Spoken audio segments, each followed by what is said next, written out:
Warm greetings. Welcome to today's session of Monday Munching and Musing with Women for Water. This session is conducted with the support of Water Resources Council of the Women's Indian Chamber of Commerce and Industry and in collaboration with W4W Foundation and media partner Counterview. My name is Mansi Bal Bhargav and I am currently holding the position of National President of the Wiki Water Resource Council, and I'm also the founder director of W4W Foundation, through which we are running this session. We are glad to start this conversation. It's nearly now 3 years we are doing this conversation called Monday Munching and Musing with Women for Water, which we colloquially refer as Blue Lips. The conversation is aimed to share the worries and the wisdom by the woman for the woman of the woman in the water sector.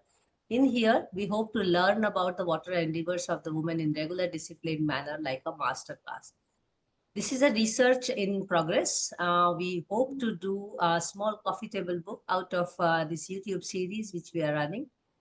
And at the same time, the method we have taken is called autoethnography. So we are actually here to learn and listen from the guests which whom we invite here. And today we have a wonderful guest and a dear friend, Dr. Saptam Patel, with us.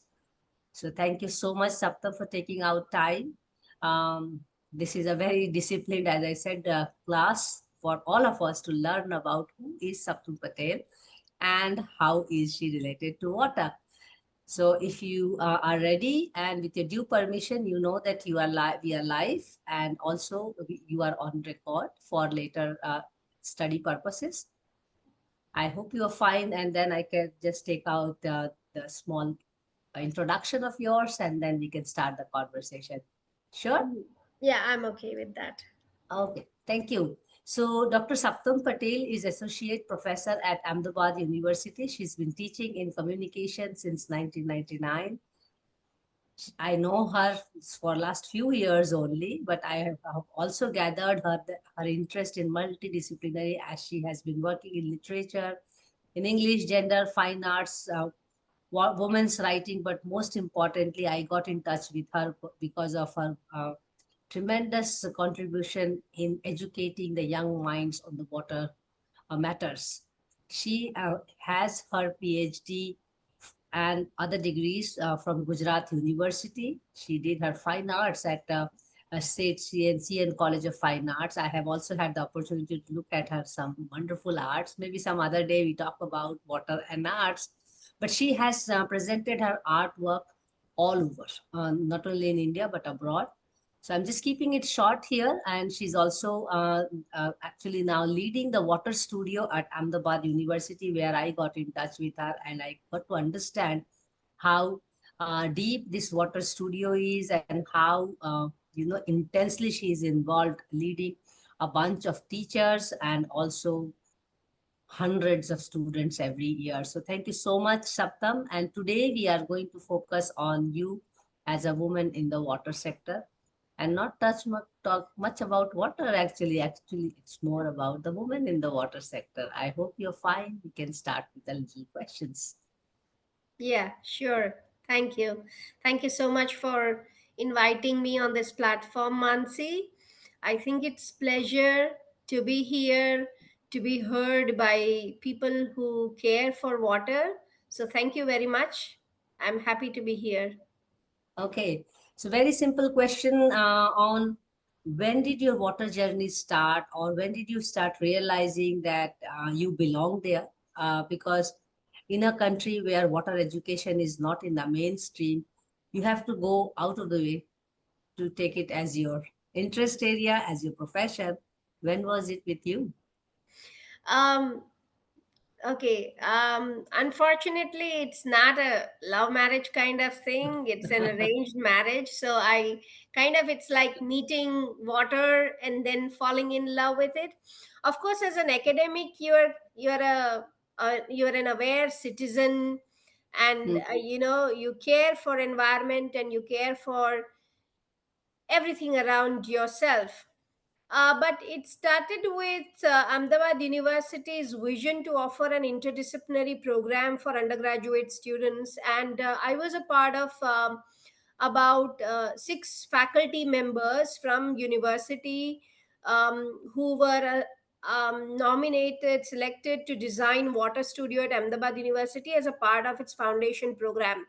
It was very unconventional, interdisciplinary, and new program. And actually, I don't know how that happened, but we were all given options, and I chose to be part of water studio. I don't know why, but and then afterwards, with the group of people, all of us started working on water. And fortunately, in our team, we had one of the water experts who was kind of dedicated her life to water concerns. So Sarah Ahmed, who is founder of Living Waters Museum. So she was a part of this team, and I think from that, very deep and intense journey began. So you can say it's been almost about 7 years or so that it started.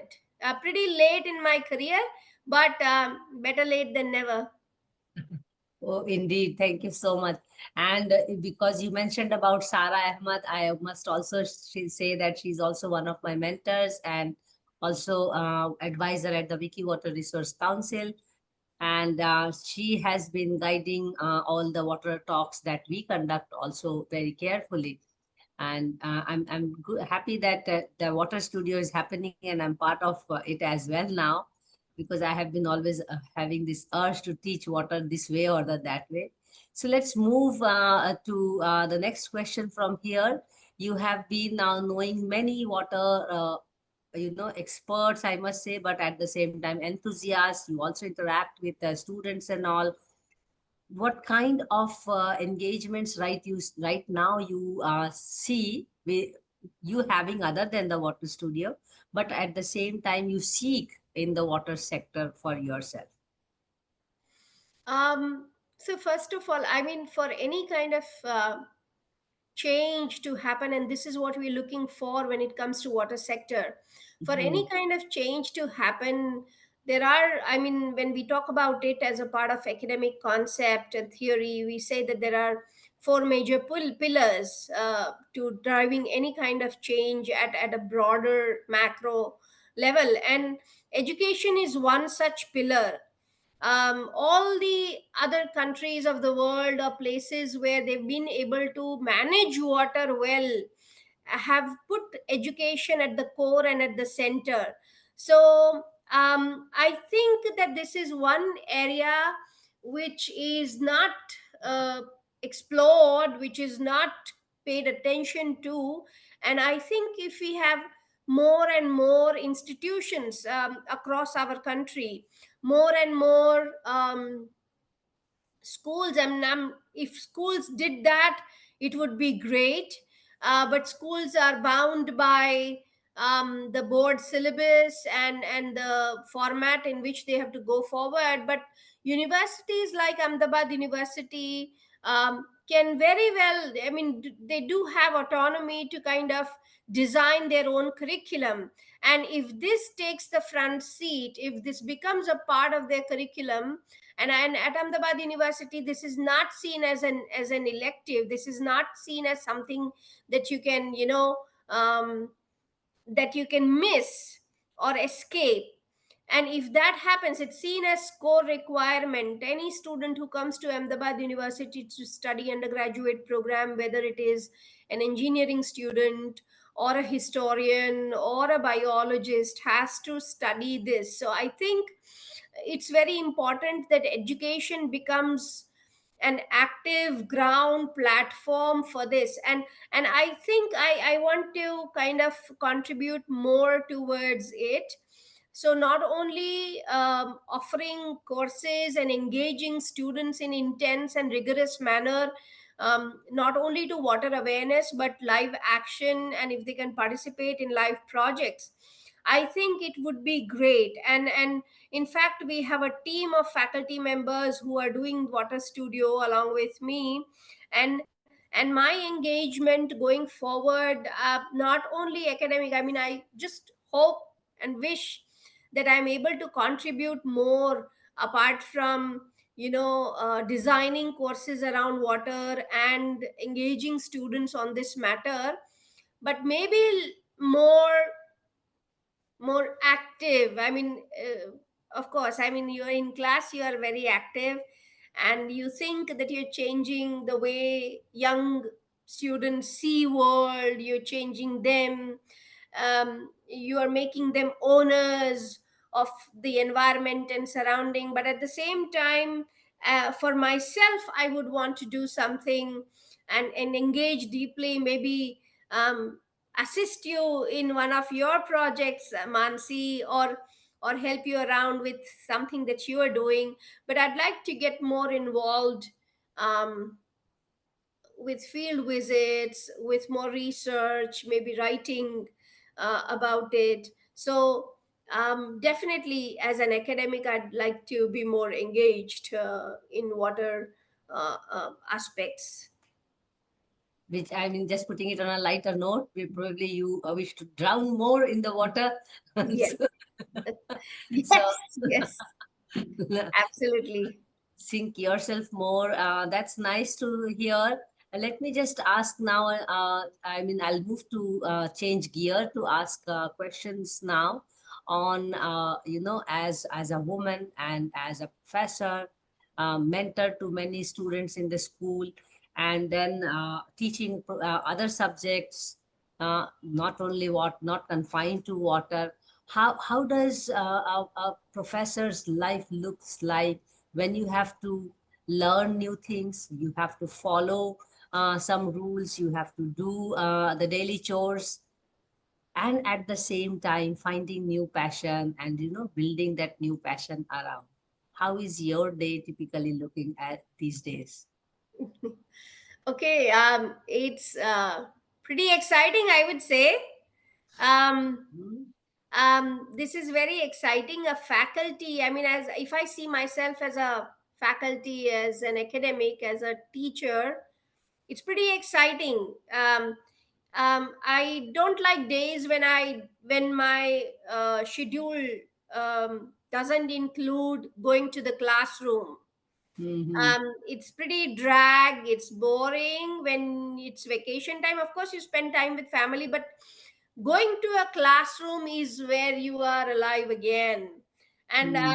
I don't know whether you're able to change somebody's life or not, whether you're able to change perspectives or what, but it does kind of give you a feel that you can make a difference, you can touch Hmm. somebody's life. So my day starts very early. I have two kids. One is 16 and half, another is 12 and half, and they both have a very rigorous academic schedule also. So I get up early in the morning, and then do regular chores, and then wake up kids. And even when they are 16 and a half, 12 and a half, you have to remind them again and again, wake up, wake up, wake up, all that. And I leave my home pretty early in the morning, so like 7:30 or so, because I have to drop them to school. And after that, I mean, I just go out of my home very ready for my university. So I drop them, and then maybe most of the times I go directly to university and then do work there. And then in the evening, I have some other shows, like dropping kids to classes and then picking them up. And so it's a very, I mean, I teach, Mansi, let me tell you that when you said you might be teaching other courses, for a longest period of time, whatever that I have taught at Ahmedabad University has involved gender. In fact, Hmm. whatever new courses that I've designed, they have been around gender. The last course, which was a seminar course on critical thinking and writing, was Hmm. designed again around gender and introducing a very important and foundational concept to students. And the course was called Feminism is for Everybody.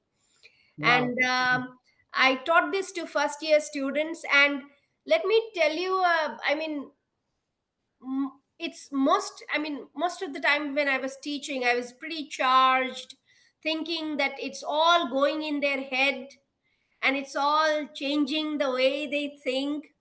So it's pretty exciting. It's like meeting you new fresh young minds every day, talking to them and thinking that we are changing the way they think. So it's pretty exciting.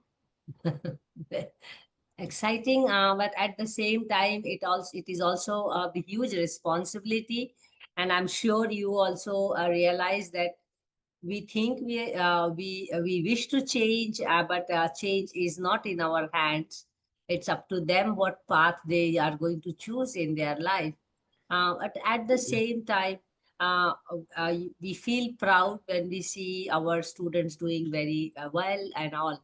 So I'm sure you go through this whole, up and down about teaching, and also the kind of energy that it takes in.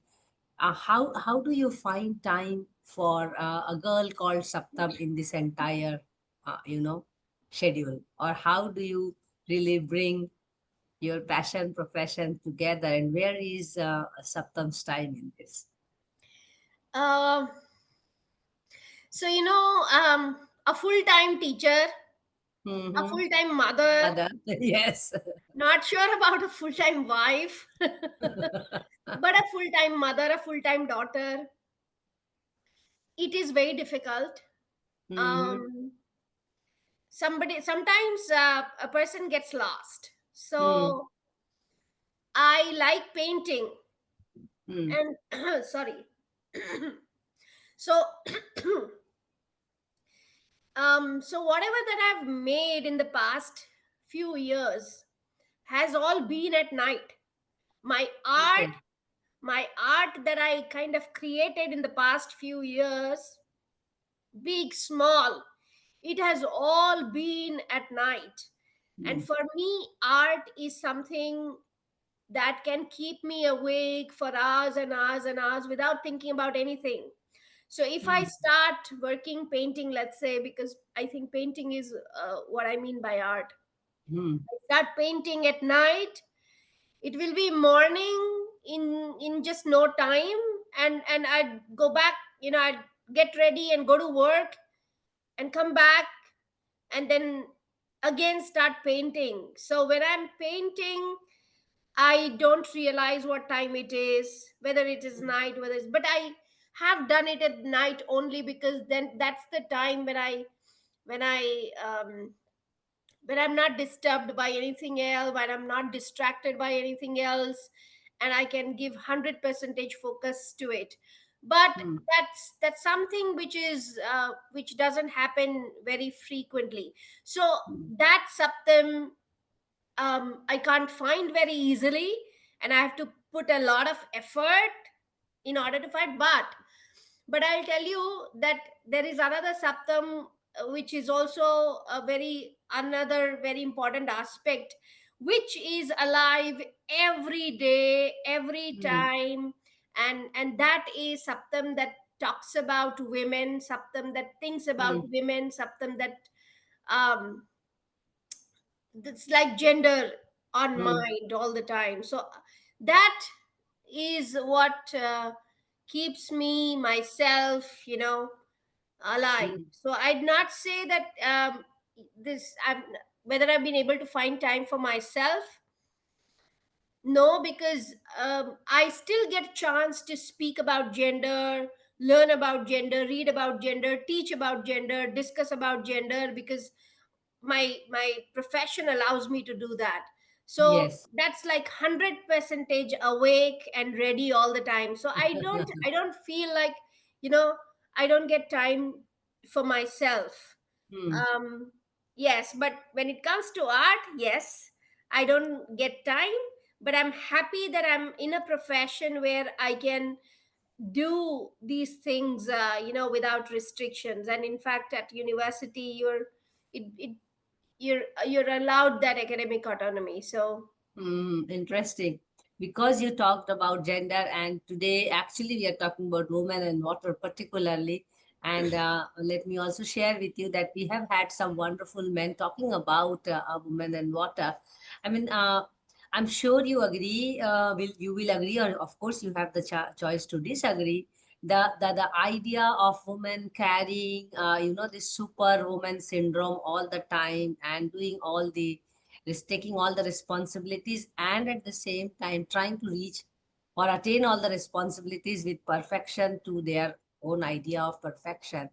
And that also takes a lot of effort to find a balance between profession and passion, or personal life for that matter, and what we now call as converging our passion and profession, which I learned from you now, the way you see, you go lively in your gender work and at the same time with your artwork. What is your opinion about the idea of the superwoman syndrome, that probably we just carry by ourselves, or it is kind of something ingrained, or we have no choice, or what is your opinion about it? It's a deep, deep, deep conditioning. It's a Yes. deep, deep, deep conditioning, and it is sad, unfortunate that women are made to see a sense of achievement through Mm, this. mm, So it's like a vicious cycle, it keeps going on and on and on. So maybe I'm not doing what my mother did, I'm not doing mm, that much or in that mm, way, but I'm mm, still doing it, and my daughter is watching me do it. mm, mm, However hard I try, I mean, I can be an absolute, you know, rebel and not do at all. But again, you're not living on an island, you're living in a society, you're doing certain things, and that mm, little bit plus, a lot of things that kids see around, it becomes a mm, kind of conditioning that mm, this is what achievement means, taking care of your kids, cooking for kids, or being there when they need you. So mm, all these things, a lot of very stereotypical gendered roles, they mm, are they are seen as required, they are seen as important, valuable, significant, something that kind of something that contributes to this society moving going forward, is what a woman is made to see and kind mm, of mm. believe. And so that's the reason why they keep on, and if they don't do it, they don't Mm. want to be radical also at the same time, because there's Yes, fear of rejection. that's the balance. Yes. So most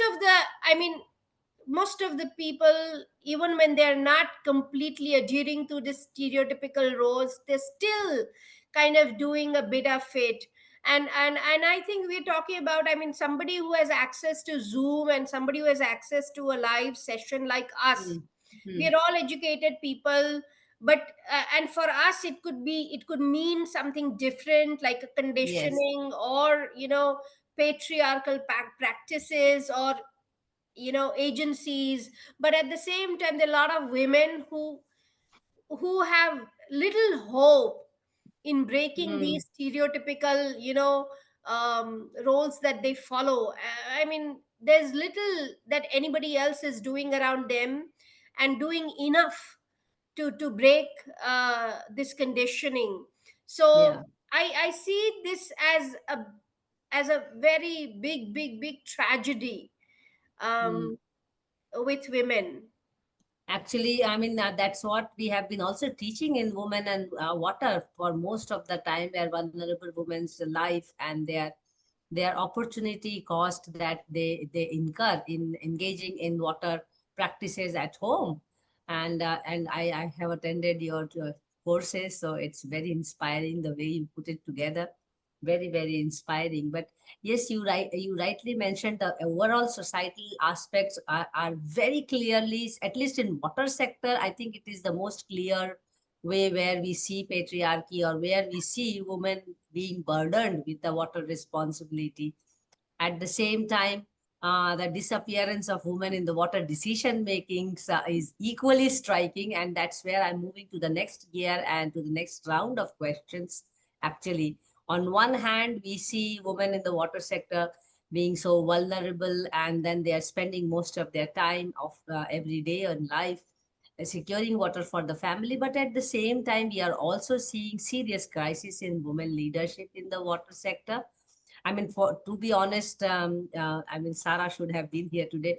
The first, in my definition of woman leader in the water sector, I met Sarah Ahmed as someone who has really dedicated her life to water.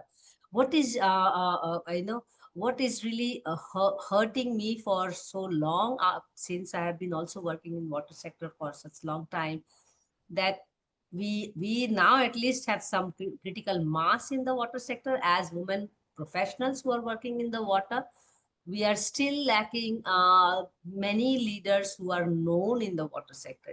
There are two different things. You can be and I this show or series we are running to actually celebrate the role of women in the water sector through leadership roles, how they have managed to change people, how they have managed to bring a change in many aspects, whether it is policy, whether it is education, and here. But I'm sure you also reckon this fact that we do not have so many water leaders. I mean, if I have to name many now, of course I am aware, but if we go to the society in a classroom or even young water scholars, they don't have many names to talk about. What do you think is the reason? And I mean, you can bring your discussion from the last question also. Why do you think we have such shortage of women leaders in the water sector? We are still so less in India in terms of mass. So in the world average tells one in five is a woman professional, and in India, we are even less than 1 in 10 water professional. In that situation, we are talking about leadership. I mean, question may be naive, but we would still have to find out why we are not having so many women leaders. What's your take on that? Okay, that's an extremely important question, Mansi, and I talk about this quite a lot in my Mm, classes. And it's not just water sector everywhere, yeah, everywhere. that's why we In have to take each, it from yeah, in last each question. and every sector, Mm, we short of women leaders. We don't have women leaders, mm, and I think there are multiple reasons. One mm, reason is okay, um, the system of patriarchy. mm, The system is such where it is hardly any chance for women to succeed, and even when she's on her way to success, mm, she's faced either glass ceiling or the cliff. mm, She's either I mean, it's tough. And mm, it starts with this conditioning right from the beginning when it comes to gendered stereotypical role. mm, Who do you want to be when you grow up? mm, mm, And the moment we start teaching our daughters that I want to be a leader and mm. I'll do whatever it takes to be that Yes. leader, Mm, okay? And so the moment we start showing this picture to our younger generation, mm, um and I also as I said, it's like I feel sad sometimes, mhm, the way our younger generation women, everybody, at least the women, they are caught in matters that are that may not be significant. mm, For example, caught in unnecessary race to look good, or unnecessary race to serve people or make people happy, please people, or unnecessary burden of guilt when she's not able to do this. I mean, we've not mm. have had same path for Mm, both men and women right from the beginning. We yes. want our men to take a different route, we want our women to take a different route, to succeed in life. And Mm, again, I mean, I agree that success may be a very relative material term, but again, let's say for the same success, let's say success in the industry or success in corporate world or success here and there, both have a very different route. and yes. and women have a hurdled race to Mm, kind of follow, and things are difficult at every point in time. mm, I mean, I'd share with you today. I have a colleague who was there today, whom I met today in one of the session, and she'd cut her hair short. I mean, bald, completely bald, mhm, and mm, I remember, Mansi, you Yes, also. I also do Yes, sometimes you did when that. I cannot manage my emotions. Yeah. And I mean, this is what I mean. I've also experienced when I cut my hair very short in the past twice, but she told me the same thing.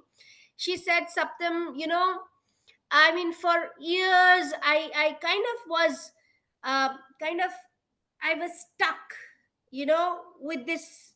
I mean, with the hair, in the sense that, stuck to maintain it, keep it long, whatever, because, there's some conditioning. It's not coincidence that most Mm. of the women in the world have long hair. It's just not coincidence. Yes. There's something else. It's conditioning. And she told me that now, when I've cut it short, I realize, wow, what a life these men have been living for years. And I'm not saying, I mean, I don't mean to say that, I mean, it makes much of a difference. It's not that, with long hair, you can't do this or Mm, you can't do mm, that. mm, But there's certain nuanced, practices, mm, which kind of define success differently for women. mm, And I think we're not training them hard enough to be the kind of leaders that we see men as. mm. But at the same time, you also have to be very cautious of this. I mean, we have to tread very carefully, because when we say that want women to be leaders, we're not saying that we want women to be like men. Yes, exactly. we So we that we is want another women. problem. Yes, that's another problem. I mean, we want women to be leaders as women leaders. Okay. Yes, uh, indeed. we don't do, I mean, I have seen this, because this is like, it's like a template. You Mm, want to be a leader, follow this template, follow this route. So in order to do that, you're taking a route and you're becoming like what you're not. mm, So when I say that we want women and daughters to be raised like leaders, I'm not saying that they no longer remain women, or they no longer think like the women, but women who think like women and can also be accepted as a leader.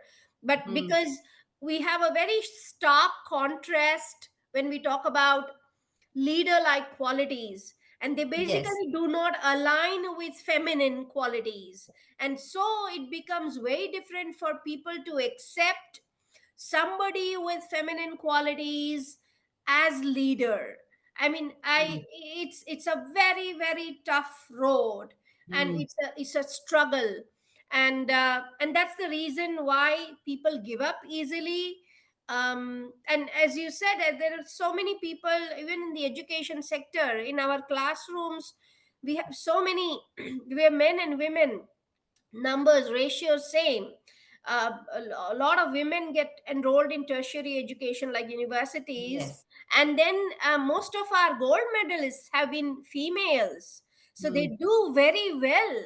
But at the same time, as and when they go forward, um, it becomes a difficult race. And not name, but one of our gold medalists, a girl, very talented girl, immediately after, I mean, while she attended the convocation and was invited for dinner at the convocation with her parents, yeah, because she received gold medal, she announced that she's engaged, mm, and that she may not pursue higher education. And that was very sad.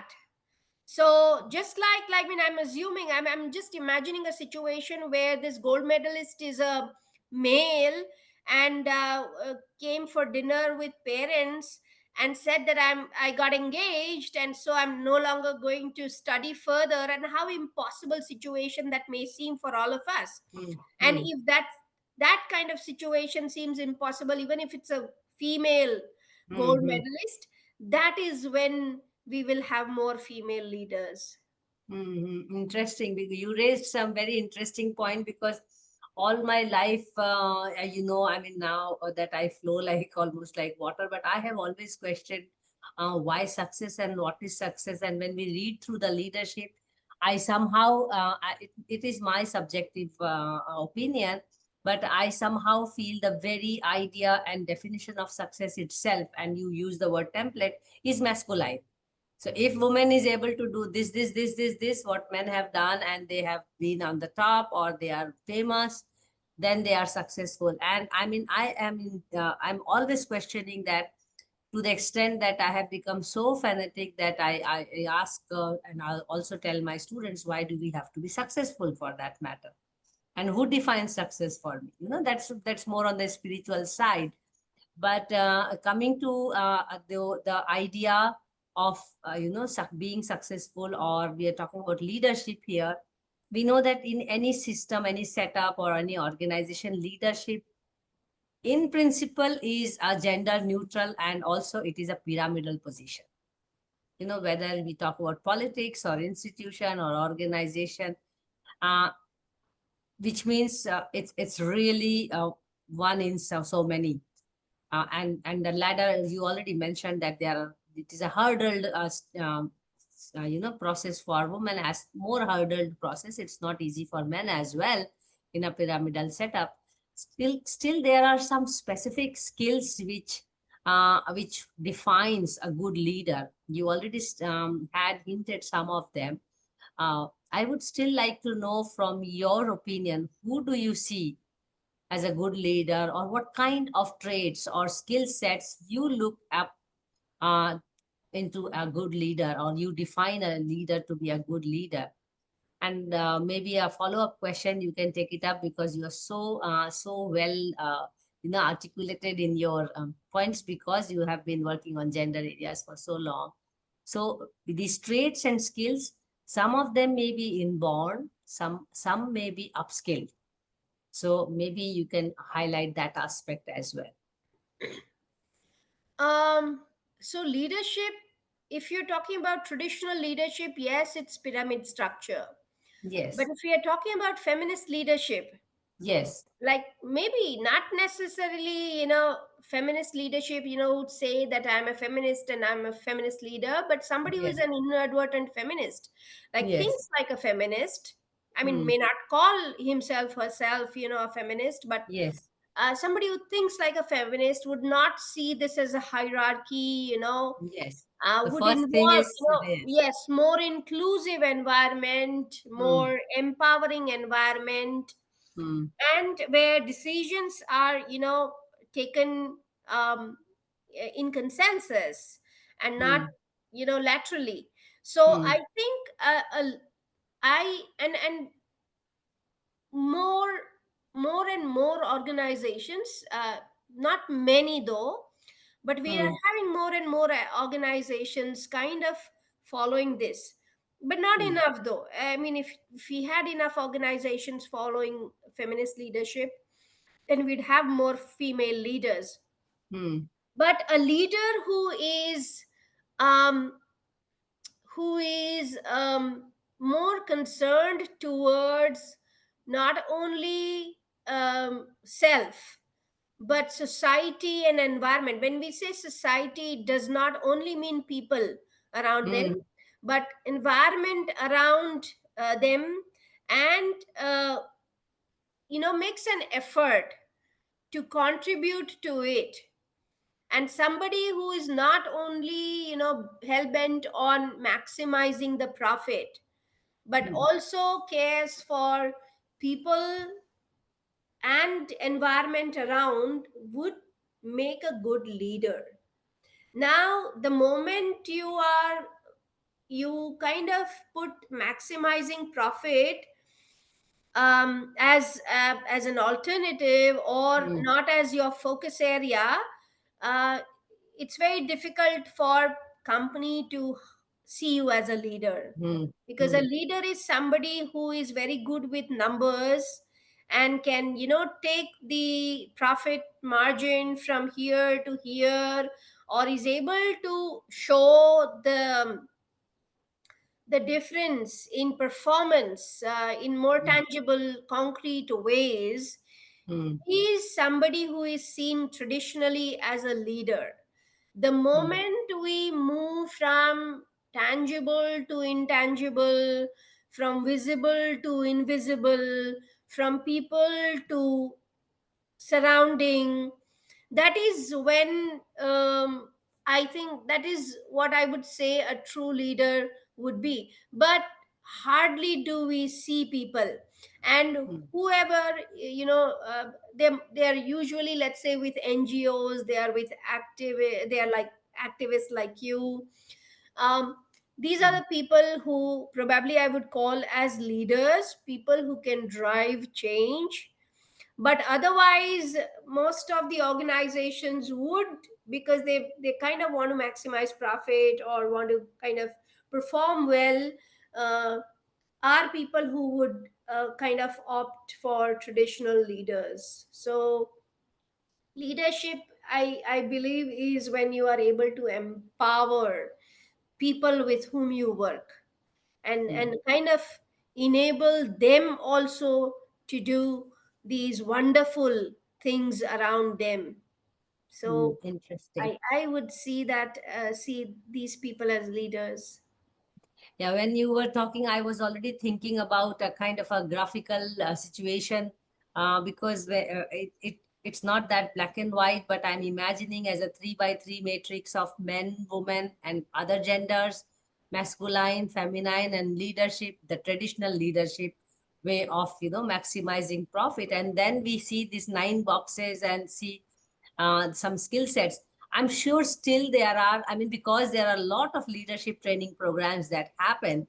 What, in your opinion, must women, particularly in the water sector, because we are focusing on them here, to make their visibility or to make their mark, what kind of tangible, let's say, skill sets do you think women should really try to take up for their own, career, for their own betterment, so that one thing is that you are already thinking or you are accepted as leader or you are moving that path, but I'm sure upskilling is always helpful. So what are your opinion on that? What kind of skills one must have in terms of upskilling, can take up as upskilling? Yes, I think this is very, very important. Again, when we talk about, I mean, I talk about feminism a lot, and when I talk about Mm, it, there are a lot of people who would say that, um, till how long, people will keep fighting your fight. You'll have to mm, start fighting, and you will have to raise your voice. You'll have to do this. You will have to do that. mm, So I do agree that we have to kind of empower women. We have to train them. So first of all, when we talk about raising voice or speaking up, comes communication skills. yes, indeed. So first thing I would say is communication skills. You need to learn. Articulation comes a little later, but first you have to, learn how to speak, how to speak in front of people, how to put your point forward in whichever language. So communication Yes, skills, I mean, irrespective of what language you use, um, building up these skills will help a lot, because if I practice for myself, and if I train myself to speak whichever language, it's going to help me a lot. I might have to build courage for that. Another thing I would say, very important would be, and again, all these skills are uh, possible to acquire for anybody and everybody, just that we don't pay attention to it. I think critical thinking is very important. What is important, what is not important, what should I do, and what will help others. And I think it's very important that we pay attention to communication skills, critical thinking, analytical thinking, problem solving. I mean, women are, I would say, born problem solvers, but kind of taking it forward through communication would help. So I think training programs like these, there are so many other skills, like self defense, so many other things that are very important. absolutely. I think communication skills are extremely important if one has to really take it further. And then there are other skills which have to be, taken as it comes on your way. Uh, and unless and until we are able to speak our mind or heart, whichever you want to use, head or heart, both. I mean, you are not actually in the game to even start the game. Uh, sure, go ahead. I want to say that it is speaking, speaking, speaking, speaking that has made who we see as leaders today. Of course, no doubt that there needs to be content, solid work, Absolutely. but unless and until there is this speaking, I think with speaking, with communication, you can Yes. go a long way forward. Indeed. Yeah. Let me go to the next round of questions, and it's a very simple round, to be honest. And the role of council and associations. This question is particularly because we have formed this Wiki Water Resource Council, and we have now more than 100 women out there. And I'm sure there are many other councils and associations which you are also part of, in gender, in artists, and all. What do you see the role of these councils or associations or clubs, for that matter, professionally, I mean, that they help build career and also build partnerships for women? Do you think they have a role to play for making more leaders, or enhancing the leadership quality among the women? What's your take on that? Okay, Mansi, let me just add to the response that I gave earlier about Mm, making more women leaders. mm. It's extremely important that we build alliances. It's Yes, extremely important that we mentor each other, we guide each other. yes, Um, we know it is tough to get mentorship from men for yes, various reasons. Even men, for men also, it's a constraint. Uh, yes. so it's extremely important that we build a brigade of women mentors for young women, and Mm, I see an extremely important crucial role of these organizations and councils and um, um, clubs or whatever it is, because that's the support that young lone women are looking for. That's the guidance that they are looking for. Probably they are enthusiastic, motivated, and as you know, the kind of system is, it's very difficult to kind of mm, move your way out of it or do something different. So let's say if mm, somebody is interested in working in water sector, we don't have very mainstream system mm, for to support women. Somebody, let's say from undergraduate college, after finishing graduation, wants to work in water sector or wants to study water as mm. discipline. We don't have institutions, we don't Yeah. have support, and we don't have guidance also. We Yes. don't know people who know about it.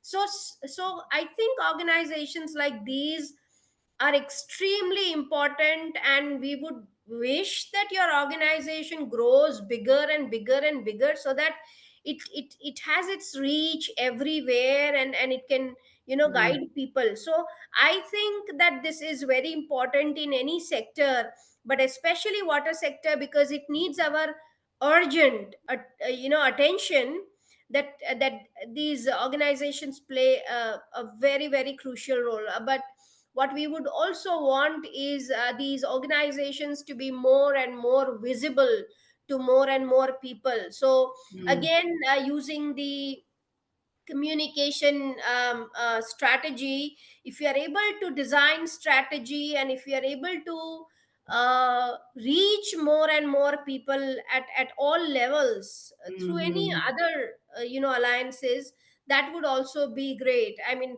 we do volunteerism program where students work for community, it's like field work. And if we have more and more organizations like these, then our students will also kind of would like to join and contribute and get guidance. So I think for women it is extremely important. yes, and that is also a time I must invite you to join Wiki Water Resource Council. But yes, I have personally also benefited out of it, to be honest, and that I have been saying. all the girls who join the council, as the council is good only when you use it, and you also benefit out of it. And honestly speaking, you rightly mentioned that we need to form alliances.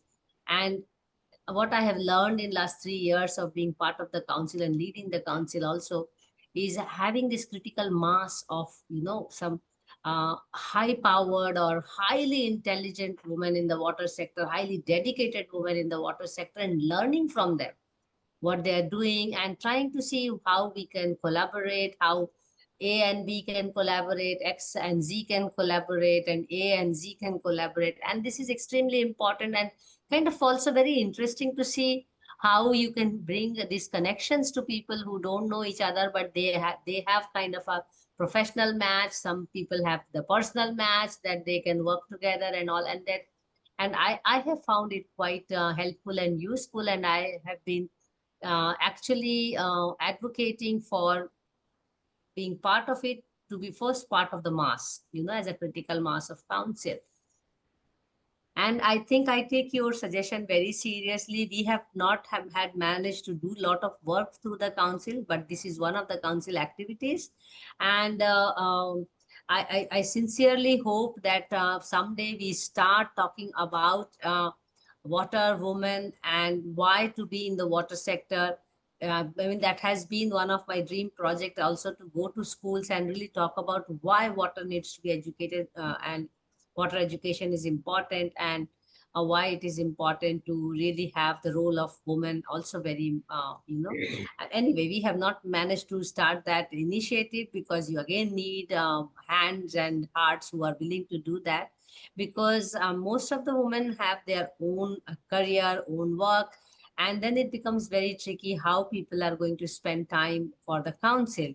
And this is where the tricky part comes in. And I always seek advice from all the speakers who have come so far before you. And maybe you have also said it briefly, that they should do more activities and visibility. But what kind of activities do you think councils must take up to reach out to more people? So that not only council is visible, but the idea of water education, the idea of water as a subject to be taken more seriously, can be conveyed to the society at large. I mean, we are already struggling to reach out to professionals. I mean, reaching to society looks like a distant dream. I know. Um, we have very rigid Hmm. structures, and there is hardly any scope for um, to fit anything unconventional in it. Hmm. I'm Hmm. so happy that Ahmedabad University did it.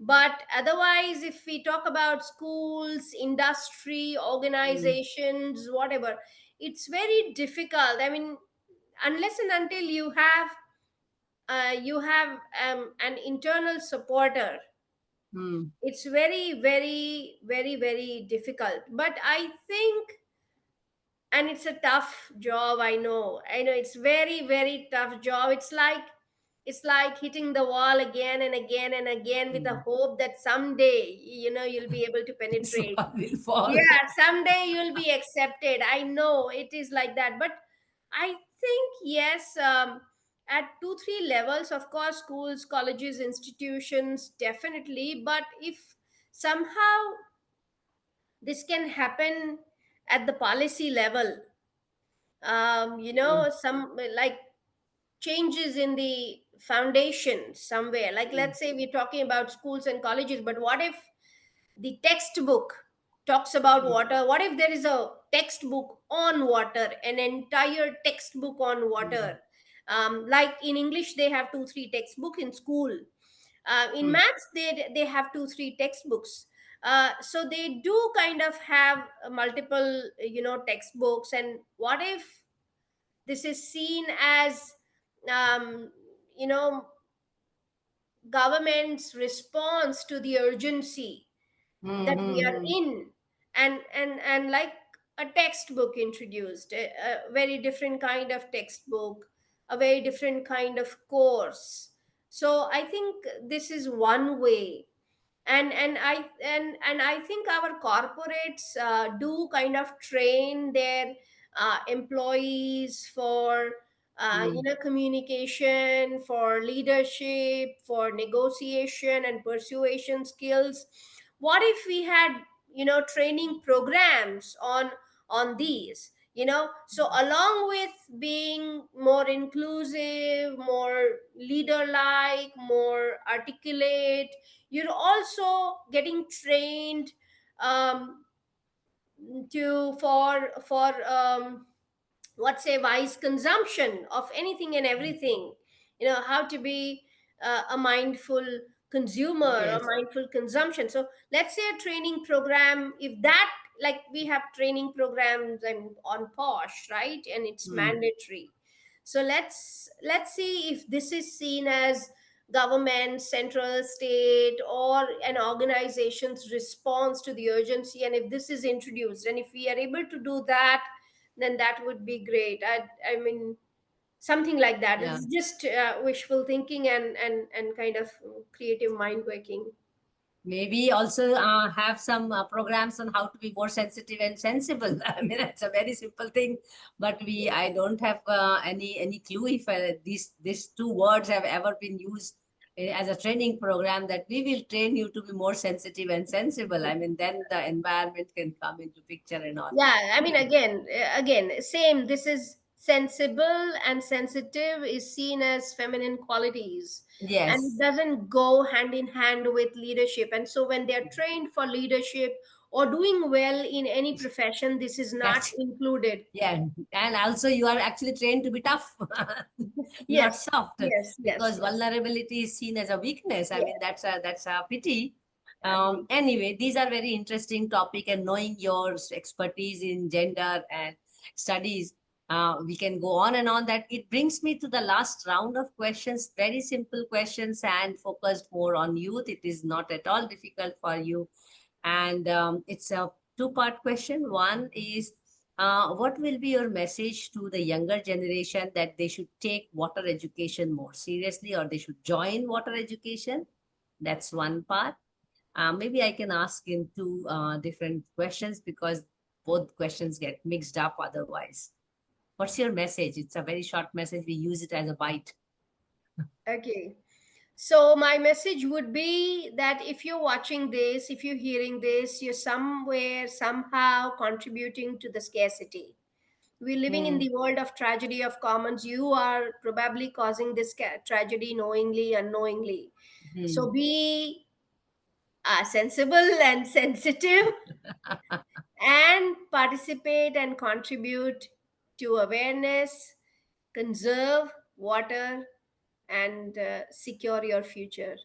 Hmm. And have more conversations, probably. The question Yes, following up, yes. because communication, you have really laid out very interesting points on communication, and I think that has to be taken very seriously. The question is that in the water sector, what is your message to younger generation, irrespective of any gender, to engender the sector, so that Saptam and I, we can live a life, and we can see actually that the gender discussion is not required at all, whether it is in leadership, whether it is in everyday life. If we can really reach a point, I would not like to discuss gender, to be honest, at all. I mean, especially the fact that the word gender itself is skewed to women studies and not to men studies is my biggest problem, personal problem. And we don't have many men studies, because general studies are men studies, and then women studies are gender studies. But anyway, what simple behavioral change younger generation, I mean, that's again a message from you, that they can really engender the working environment, the friendly environment, and whatever environment, homely environment, professional environment. What are the simple behavioral change all genders should bring in? Wow, when you said that, reaching a point where we don't no longer need to talk about it, wow, I mean, it made my day. I That's mean, I just hope. utopia. I want to live that Yeah. day. I mean, if you look at the numbers are very, very, I mean, they're like depressing. What United Nations says, when will we be able to achieve, gender parity in Mm, this aspect or that aspect, in health or in education or in economic, independence.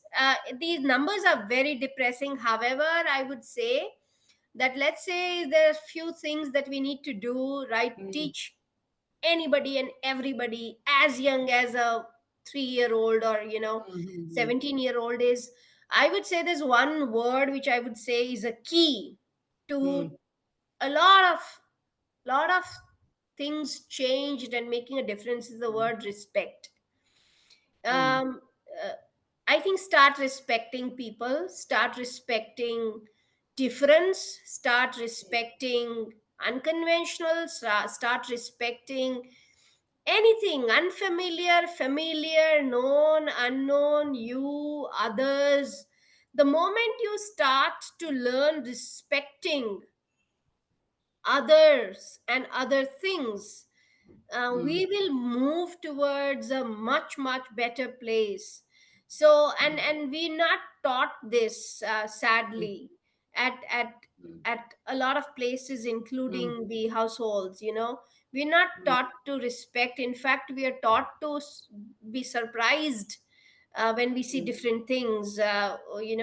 So our immediate reaction to different things is a surprise and non-acceptance. But the moment we start respecting that, I think, so the basic, very minor but a huge prom but it promises huge change, is when we start respecting, I mean, accepting and respecting. I think that is also about being open to the difference, and it's extremely important. I mean, that we are open to all kinds of things that exist in this planet. I mean, and I think that is more conditioning, both from schooling and parenting. It comes. That brings me to the last question.